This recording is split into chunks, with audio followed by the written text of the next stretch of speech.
ఈ రోజు మార్నింగ్ నా డే చాలా డిఫరెంట్ గా అయితే స్టార్ట్ అయింది. ఈ రోజు మా పుట్టపర్తిలో Shri Sathya Sai run and ride 5K event అయితే కండక్ట్ చేశారు. దానికోసం నేనైతే మార్నింగ్ 5 AM కి లేచాను. లేచిన వెంటనే ఒక గ్లాస్ వాటర్ తాగాను, బ్రష్ చేసుకొని ఫ్రెష్ అప్ అయ్యి రెడీ అయితే అయిపోయాను. రన్నింగ్ కి ఎనర్జీ కోసం 2 బనానాస్ తినేసి నేను నా బ్రదర్ అయితే వెన్యూకి అయితే బయలుదేరాము. వెన్యూ వచ్చి పుట్టపర్తి హిల్ వ్యూ స్టేడియం అనమాట. అక్కడికి వెళ్ళాక చూస్తే అసలు ఎక్స్పెక్టే చేయలేదు జనాలు ఈ రేంజ్ లో అయితే వస్తారని చెప్పి. వాతావరణం చూస్తే చాలా ఎనర్జెటిక్ గా అయితే ఉంది. కొంచెం సేపు అక్కడే వెయిట్ చేసిన తర్వాత ఈవెంట్ అయితే స్టార్ట్ చేశారు.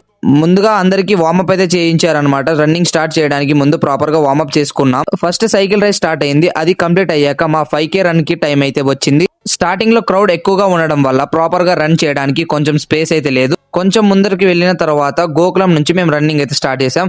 ఫస్ట్ 2.5 కిలోమీటర్స్ లో నేను 3 టైమ్స్ అయితే ఆగాను. కానీ రిటర్న్ వచ్చి 2.5 కిలోమీటర్స్ లో నేను ఒక్క చోట కూడా ఆగకుండా కంటిన్యూస్ గా రన్ చేస్తూ ఫుల్ ఎఫర్ట్స్ తో పెట్టి ఫినిష్ లైన్ అయితే క్రాస్ చేశాను. ఫినిష్ లైన్ క్రాస్ చేశానో లేదో వెంటనే నా లెగ్స్ అయితే అస్సలు సపోర్ట్ చేయలేదు. ఫుల్ సోర్నెస్ తో ఫటీగ్ అయిపోయి పంప్ అయితే అయిపోయినాయి. లెగ్స్ మొత్తం టైట్ అయితే అయిపోయినాయి. కొంచెం సేపు రిలాక్స్ అయ్యాక రేస్ కంప్లీట్ చేసుకున్న వాళ్ళందరికీ మెడల్స్ గిఫ్ట్స్ ఇస్తున్నారంటే తీసుకోవడానికి అయితే వెళ్ళాం. అక్కడ క్రౌడ్ చూస్తే చాలా అయితే ఉంది. ఆ క్రౌడ్ లో మేము ఎలాగో అలా యుద్ధం చేసి మరి మేము స్నాక్స్ మెడల్స్ అయితే సంపాదించుకున్నాము. కొద్దిసేపు అక్కడే రెస్ట్ తీసుకొని కొద్దిగా వీడియోస్ ఫొటోస్ అలా క్లిక్ చేసుకొని రిటర్న్ నేను నా బ్రదర్ అయితే ఇంటికి అయితే స్టార్ట్ అయ్యాము.